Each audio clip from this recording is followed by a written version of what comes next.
வாங்க ஃப்ரெண்ட்ஸ், காலையில் நான் லஞ்ச் வீடியோ போடவே இல்லை, யாரும் கோச்சிக்காதீங்க. ஏன்னு பார்த்தீங்கன்னாக்கா இன்றைக்கி காலையிலேருந்து எனக்கு வேலை கரெக்டாக இருந்தது. ஏன்னா விநாயகர் சதுர்த்தி வர்றதால எனக்கு வேலை பார்த்தீங்கன்னா இன்றைக்கி ஒற்றரை அடித்து வீடெல்லாம் க்ளீன் பண்ணிவிட்டு பூஜை வேலையெல்லாம் செஞ்சுட்டு பூவெல்லாம் கட்டி வச்சுட்டாக்கா நாளைக்கு கொஞ்சம் ஃப்ரீயாக இருப்பேன்.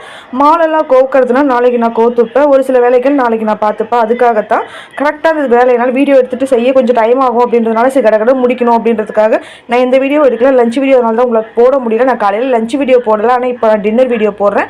இன்றைக்கி டின்னருக்கு பார்த்தீங்கன்னாக்கா டிஃபன் எதுவும் கிடையாது, சாப்பாடு தான்.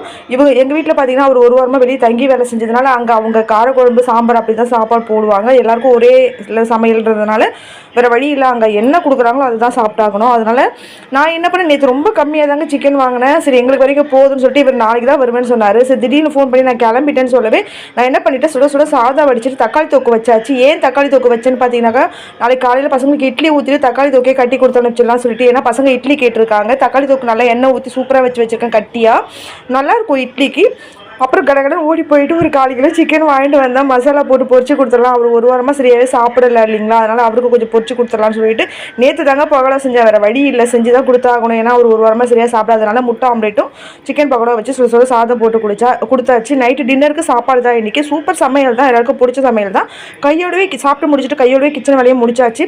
நாங்கள் ரொம்ப சீக்கிரமாகவே சாப்பிடுவோங்க. அந்த 8:30 8:30 நாங்கள் சாப்பிட்டு முடிச்சு 7:30 8:30 சாப்பிட்டு முடிச்சுவோம். எங்கள் வீட்டுக்கு தான் லேட்டாக சாப்பிடுவார். எல்லா வேலையும் முடிச்சுட்டு நாளைக்கு வேலை என்னவோ நான் போடுறேன் கண்டிப்பாக.